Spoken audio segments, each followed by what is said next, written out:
Fala pessoal, primorosamente no ar. Já sabe o que fazer na entrada. Vai lá, ativa o sininho, manda o like, se inscreve no canal se não inscreveu ainda e já compartilha. O tema hoje é: eu sou para fazer e então ter, ou eu faço para ter e então ser? Esse é o segredo de Tostines. Beleza, segredo de Tostines no ar. Então, vou até mudar, hein? O tema é o segredo de Tostines. Vou escrever lá no nosso canal que esse tema é o segredo de Tostines. Beleza. Bom, olha só que interessante. Essa temática, ela tem um paradoxo muito grande. E às vezes, ao discutir essa ideia com as pessoas, a gente entra numa discussão sem fim, longa, difícil, porque estamos tentando convencer os outros a essa ideia. Mas e se eu dissesse para vocês que as duas ideias são verdadeiras? Elas acontecem em etapas diferentes, de formas diferentes, acontecem em conjunto. Tá? Durante um momento da nossa vida, a gente realmente vai ter que fazer para ter para ser. Por quê?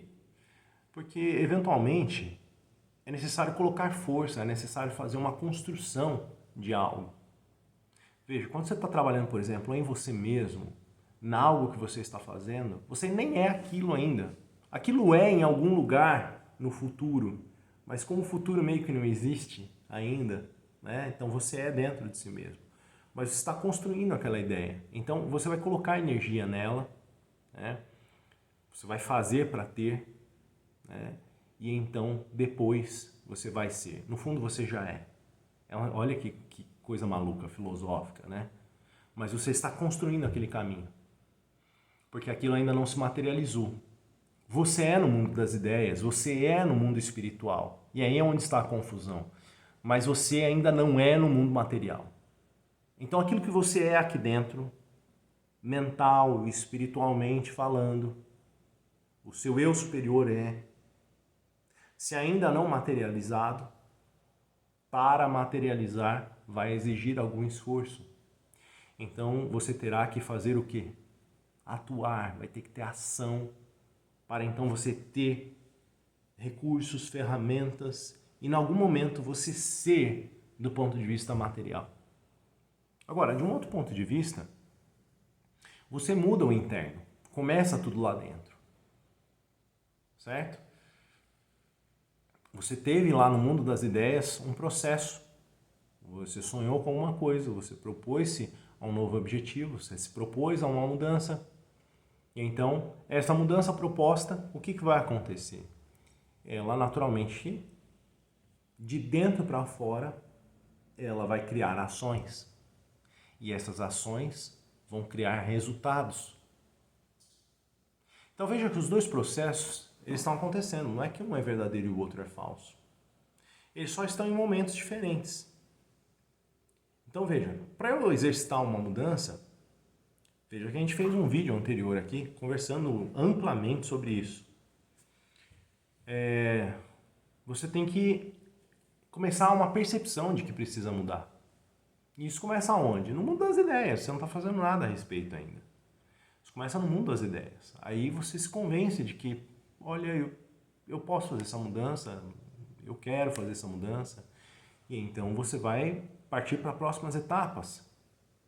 Mas, ok, eu posso, eu quero, eu tô nessa vibe. Só que vai rolar uma resistência. Porque a hora que você começa o processo da mudança, você vai colocar algumas coisas em ação, você vai ver que tem desafios ali, e aí então rola, putz, por que eu fui fazer isso? Por que eu fui começar esse processo, né? Por que eu fui mexer nisso aqui? Tava ruim, mas tava bom. Tava ruim, mas tava fácil. Tava cômodo, tava tipo automatizado já e, pô, eu podia não ter mexido. Então, olha quanta dificuldade a gente encontra no caminho. Então é necessário colocar alguma força nas ações, naquele momento de início da mudança, para que então você comece a concretizar algum resultado. Mas até que isso aconteça, existe um exercício, né? Você vai ter que ler bastante, você vai ter que internalizar ideias, você vai ter que procurar mentores, você vai ter que fazer cursos. E aí depois que você juntou um monte de coisa lá dentro, né, você vai ter que ressignificar emoções. Traumas que você tinha lá para trás vão ter que ser revisitados e tratados. processo de mudança ele não é uma coisa banal. Você vai ter que lutar por aquilo. Não vai acontecer super no fluxo. Em algum momento ele entra no fluxo, mas no começo não há fluxo. O começo de toda mudança não tem fluxo. Então, as ações precisam imprimir força, precisam imprimir ritmo, frequência, senão não acontece nada. Mesmo começando no mundo das ideias, porque você disse, olha, eu já me propus a mudar, tenho uma ideia de mudança, minhas emoções exigem por uma mudança. Quando você se coloca no processo, você vê que aquilo não era tão verdadeiro assim. Você tem medo da mudança, você tem inúmeras resistências, crenças limitantes que te impedem para ir naquela direção. Então veja que as duas coisas são verdade. Nós somos, então nós agimos, e então nós temos resultados. Mas nós também agimos para termos os resultados, para então sermos. Veja que existe aí uma lei de complemento.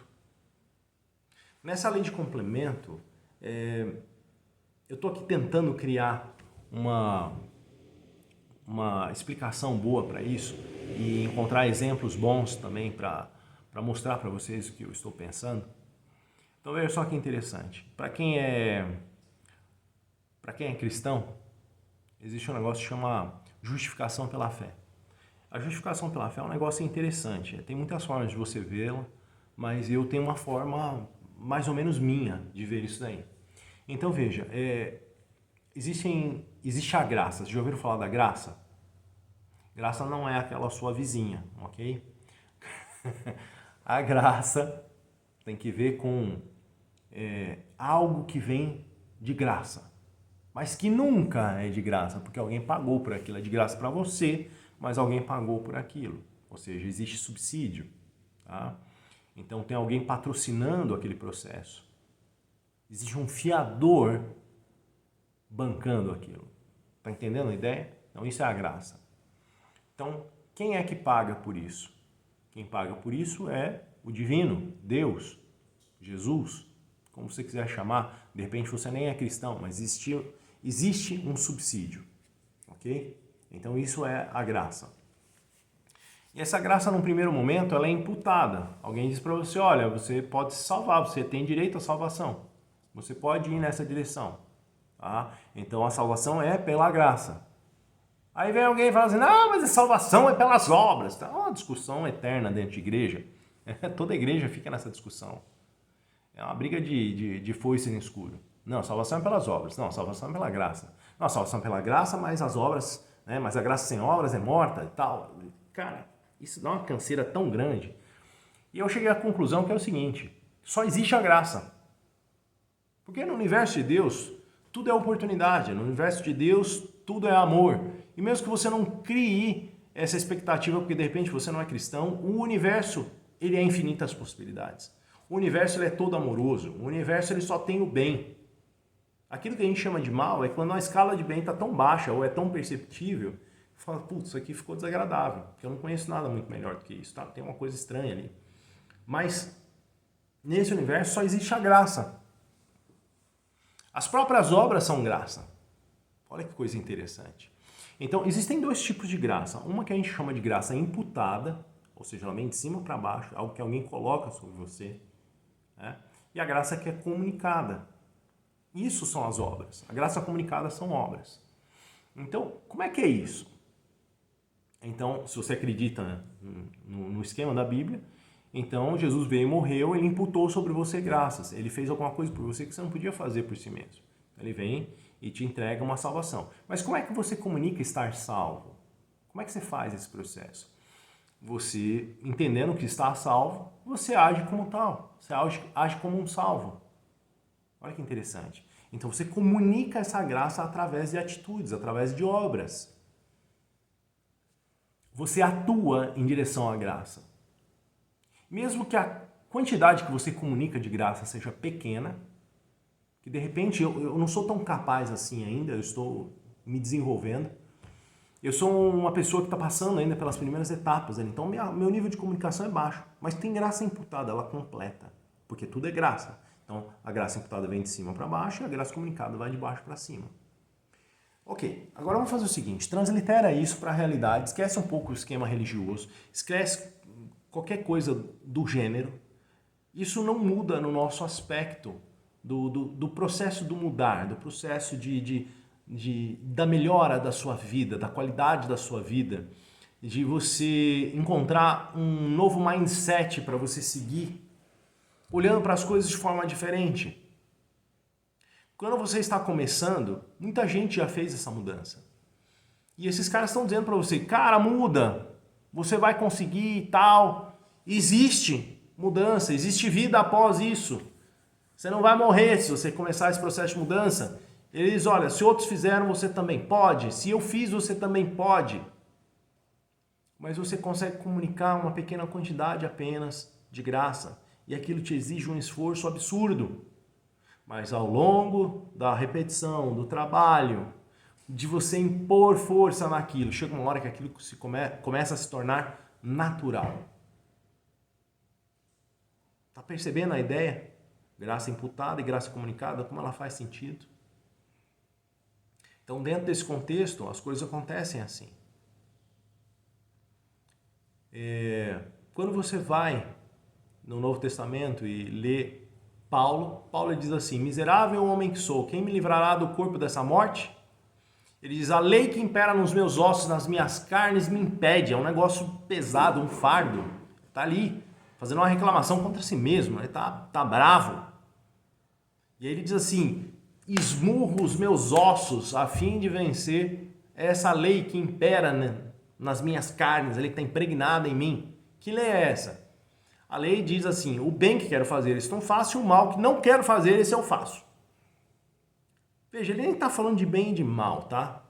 Ele está usando ali uma dicotomia para vocês entenderem.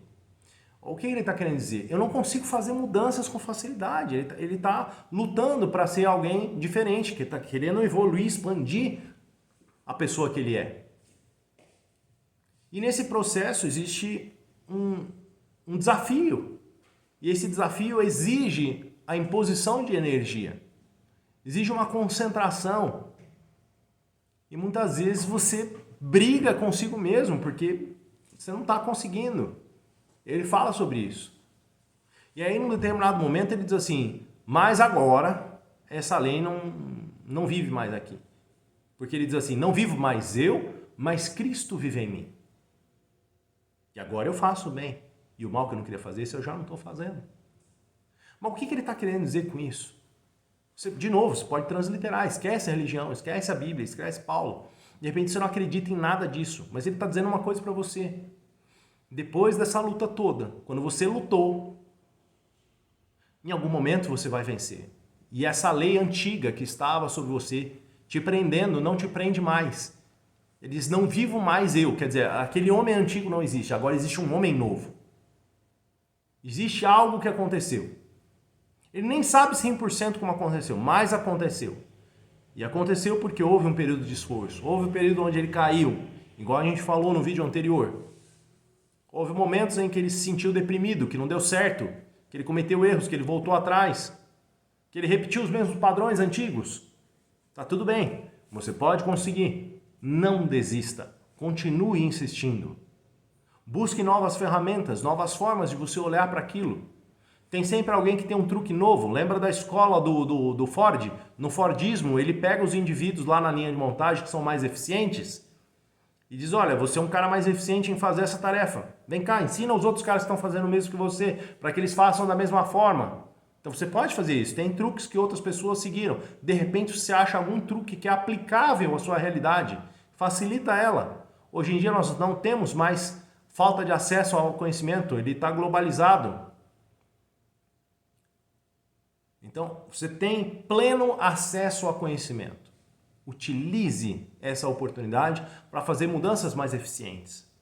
Mas lembre, não tem uma coisa ou outra. Você age e tem resultados. Isso é verdade. Você trabalha, age, né? Tem resultados e então você é. As duas coisas são verdade. Só então estão em tempos diferentes do ciclo. E elas se repetem cronicamente. Toda vez que você passa de fase é necessário pôr um pouco mais de esforço. O fluxo é quebrado. Só há fluxo quando você está há bastante tempo num determinado padrão. Mas aí você quer passar de fase de novo, o fluxo será quebrado. Vai ficar de novo um pouquinho difícil. Aí você quebra de novo. A diferença é que você vai aprendendo a lidar com aquilo com o tempo. E você cada vez sofre menos na transição. Mas sempre haverá uma necessidade de colocar algum esforço para expandir aquilo que você é. Expandir dói. Mas não é necessário sofrimento. Mas dói, mas dói. Existe morte nesse processo de mudança. Quando você coloca uma plantinha para crescer, como é que isso acontece? Você vai lá, planta uma semente. Para que aquela plantinha comece a se desenvolver, a semente que foi plantada, ela precisa morrer para que a planta comece a germinar.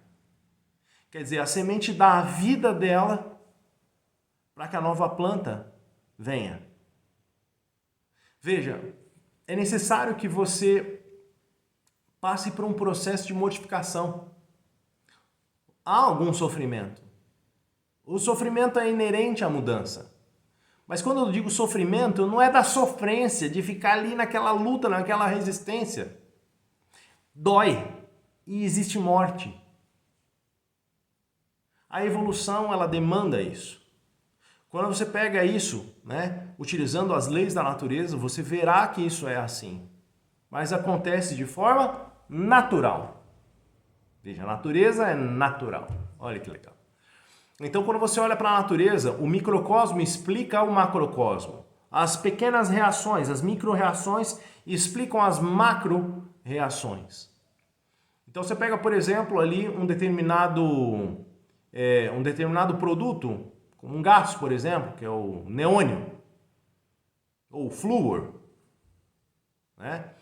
Então, esse camarada foi lá, um determinado inventor colocou o flúor, ou neônio, ou qualquer coisa que vale, colocou um gás dentro de um tubo de vidro, colocou nas duas pontas uma forma metálica ali para receber energia, tem dois polos, um positivo e um negativo, então ele conecta aquele tubo ali na energia através desses polos que ele instalou ali no tubo, e então o gás que está preso lá dentro recebe um input energético. Ou seja, olha só que interessante, ele recebe energia para ser agitado, para se mover. E então os elétrons que estão numa determinada camada eletrosférica daquele produto químico ali, daquele gás, aqueles elétrons eles saltam de camada eletrosférica.